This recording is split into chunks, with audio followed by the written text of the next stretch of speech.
Hey, greetings guitar buddies, I hope you're doing really well. Martin Smith here with a gear review. I've got two amps that everyone's talking about, everyone has an opinion on. Very few people have had a chance to hear them yet, and I've got both of them sat right here.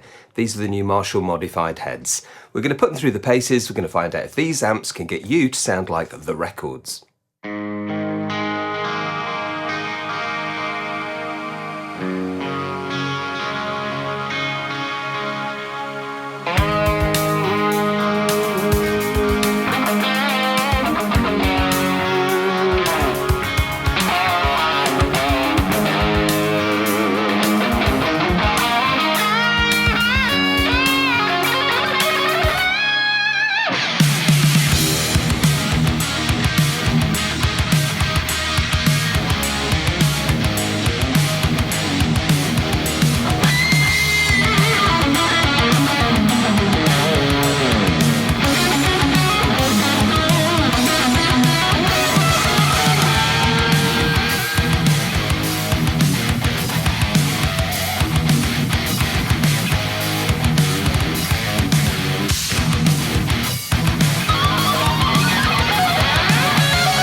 So the two new modified Marshalls represent two legendary amps from different periods of Marshall's history.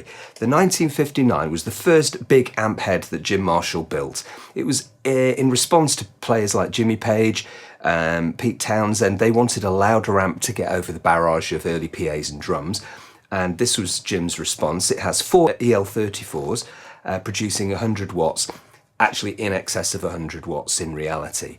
And this was released in 1965. So you've heard it on records by Jimi Hendrix, Jimmy Page, Edward Van Halen, and all those classic players. This is really the sound of rock. Now, in the early 80s, in 1981, Marshall developed the JCM 800 in response to players asking for higher gain at lower volumes. And there were other things that happened with the JCM 800. It tended to have a slightly more abrasive, slightly more metallic quality to it than the earlier 1959. It does, however, have that master volume, so you can crank the gain and lower the master volume and get that creamy distortion at lower levels. Now, in America in the 70s, something was brewing. There was a new sound in the air. Players were modifying their amps, techs were modifying players' amps, to increase the gain and to give different tonal characteristics. And the first amp modification guys would be like Harry Colby, Jose Arredondo, Lee Jackson. These guys knew how to get inside, woof up the gain a little bit using either extra electronics or just using the gain staging of the amp itself. And then that was heard on records, and we in the UK would hear these records and go, what they doing? What's the pedal that they're using? And often it was just the amp modified, goosed up a bit, and it gave you more sort of overdriven juice. So Marshall have actually decided to put those modifications into their amps leaving the factory, which is a first for Marshall.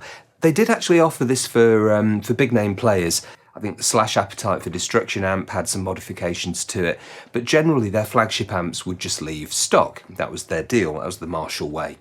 But no, they've decided to let us have these modifications, and I'm going to show you what they've done. So for a kick-off, the 1959 has different modifications to the JCM. The idea is that they've maximised the character of each different amp rather than applying a generic boost circuit. Each one has a finely tuned set of mods that's going to take you further into the sound of each amp that you'd want to go. So for instance, the 1959, it has two types of clipping circuit. The first style of clipping circuit is diodes, and this is what Jose Arredondo used. It gives you a slightly more aggressive, maybe more abrasive sound to your overload. And then on the other side of the clipping style switch is number 2, and this uses transistors to boost the amp, and for my money it's a slightly more natural sounding boost than the other. We also have the bright on and off switch. Now you may know the bright cap in a Marshall provides a clean, bright sound at higher levels, but at lower levels it tends to make an overly bright sound, a bit brash, a bit hard to play. And so this one has the option of switching the bright off. It also has a master volume, so we can really crank the preamp gain and lower the overall level. Those are the mods on the 1959. Now on the JCM 800, we've got different mods. We've still got a clipping switch, And this offers two types of overdrive, essentially the same overdrive, which is just a boost to the level of the inherent gain of the amp. And we can switch that from level 1 to level 2 or off. So just two levels of the same boost. We also have a mid switch control, and this enables us to boost the mids or to back it off to stock.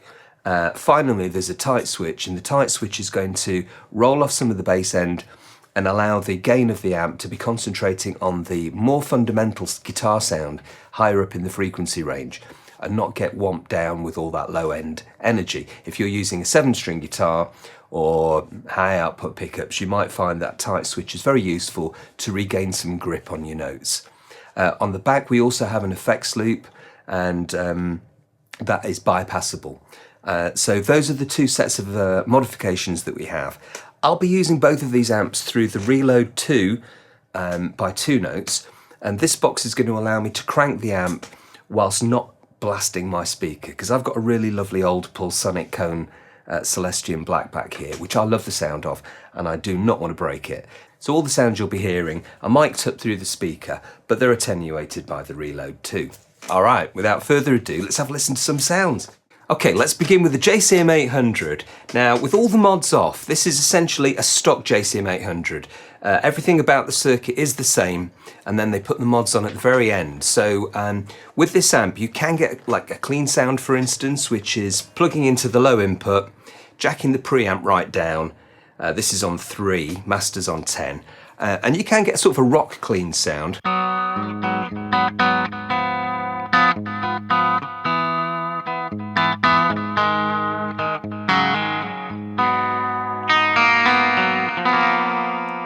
And it's got a lot of nose to it, a lot of mid-range beak, and that is an unusual thing for a clean. But if you're going to go into the Marshall distortion sound later on in your song, it's nice to have the same character profile. It just sounds like the same person playing. So that's your clean sound on a JCM. Let's move into more familiar Marshall territory. So I've plugged in the jack input from the low to the high gain input now, left everything the same. So this is what you get when you just simply swap inputs.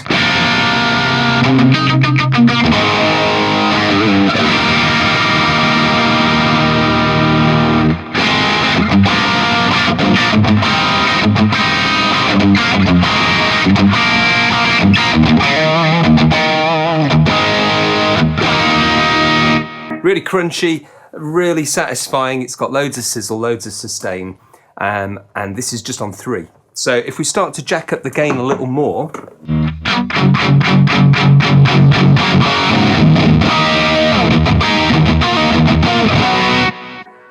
well, I noticed there we started to get too muddy, too distorted, so I'm gonna put the tight switch in, see what that gives us.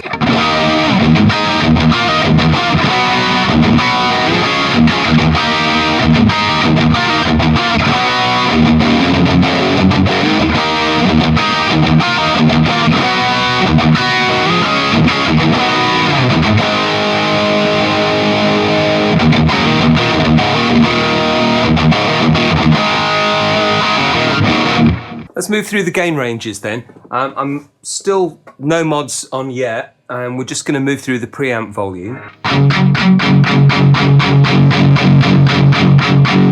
And a lot happens after 7.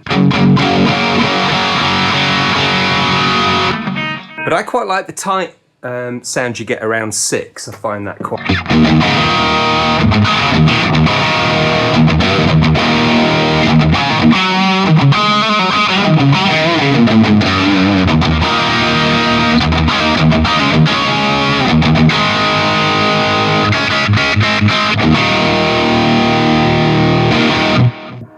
So it's sounding awesome at 6. Let's find out what the mods do. So the overdrive has 2 positions, 1 and 2.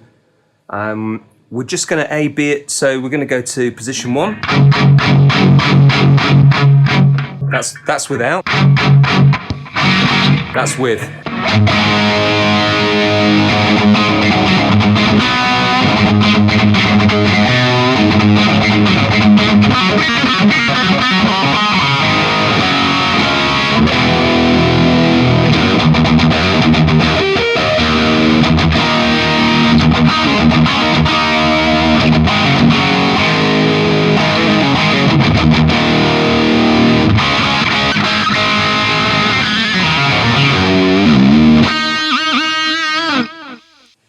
So bags of gain there with 1, into setting 2.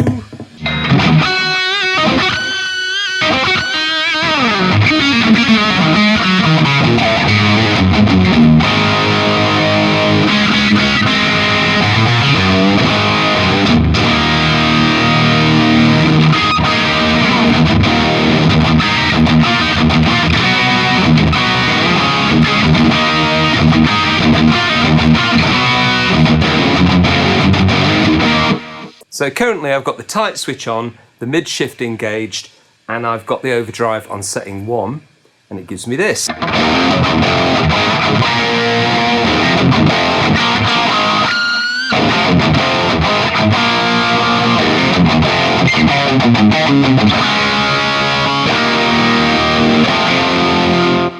So that's fantastic, that's super 80s distortion.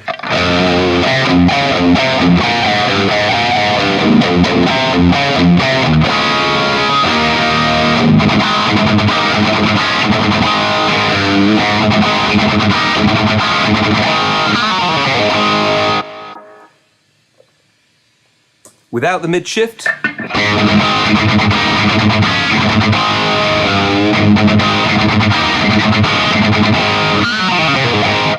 little bit more clanky perhaps, so the mid shift engaged again.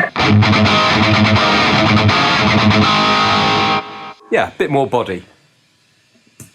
Tight switch off. Yeah, and we've got that wompy sound back again. So for my money, I like to engage the tight switch when I'm using one of the gain mods. And my favourite gain mod is 1.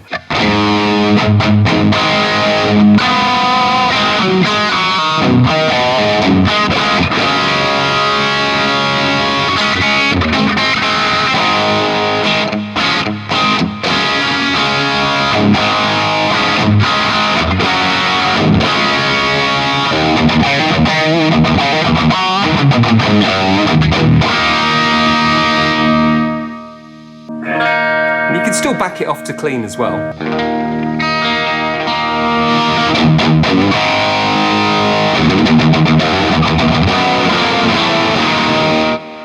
Cool, that's the JCM 800.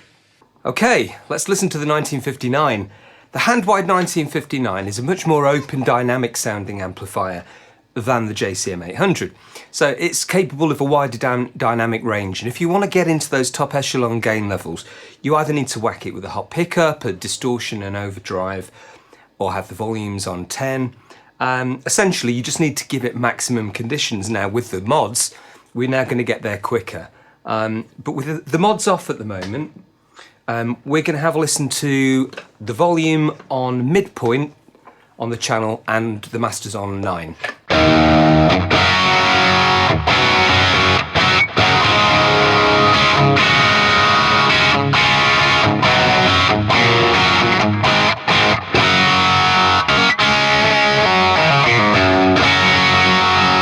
So it's crunchy, it's classic, it's not vicious particularly. Kind of ZZ Top-ish maybe.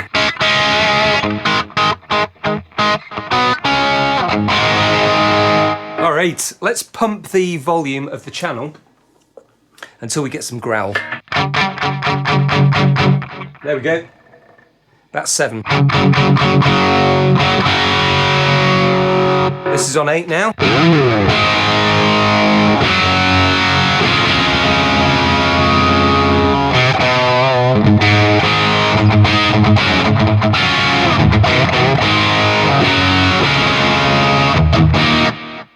So that's about the maximum gain you're going to get before you go into Modsville. Let's go into Modsville. So we're going to go into clip gain 1. Position 1 is the diodes, and that's going to overdrive with a slightly gnarlier kind of tone. Let's see if it does.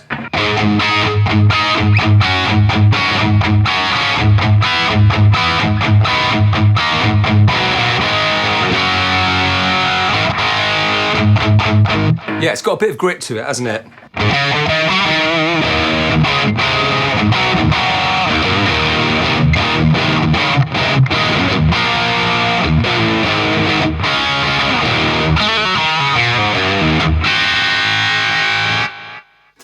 Now we'll go into the clip gain 2, This one's got the smoother scoop sound, but I do need to boost it up here because it's got less output. Alright, so that's that setting.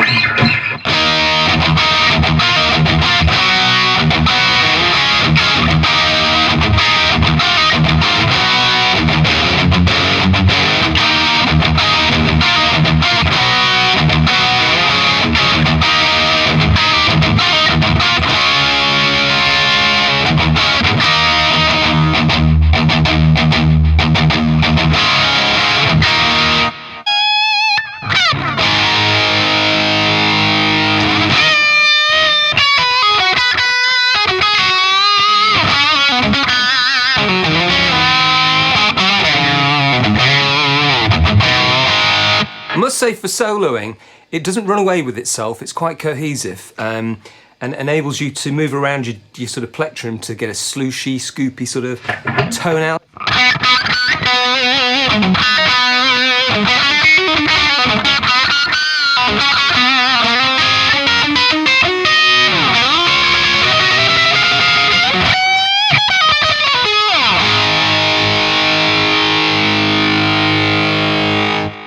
Sustain for days. For me, this is the right mod, this Clip 2. Perfect stuff for me, and the amp's good to go. I mean, it doesn't do a whole lot. It doesn't do, you know, whiz-bang effects loops, and it doesn't have different channels, really. It's essentially one sound. But within that sound, you can back it off.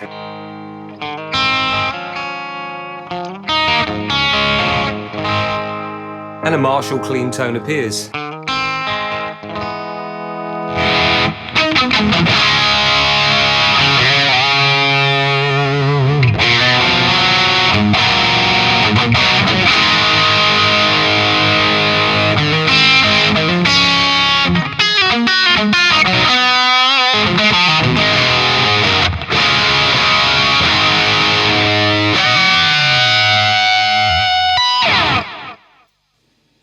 Okay, I plugged the Strat in to give us some single coil sounds with the 1959, just to see how that handles.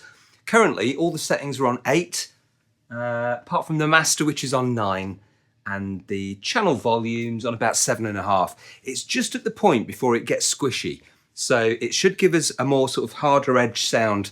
We'll see how it handles.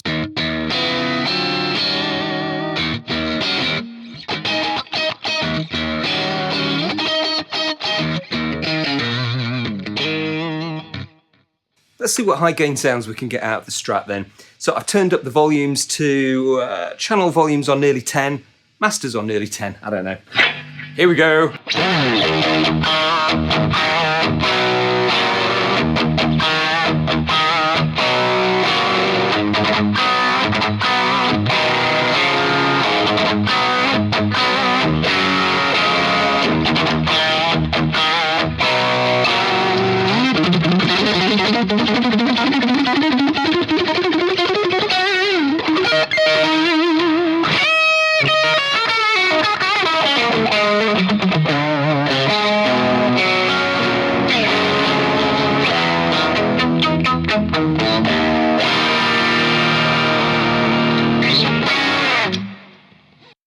Okay, well, you've heard them. Let me summarise what I feel about these two amps. So in their unmodified state, you're getting two trademark, fantastic legends of rock guitar.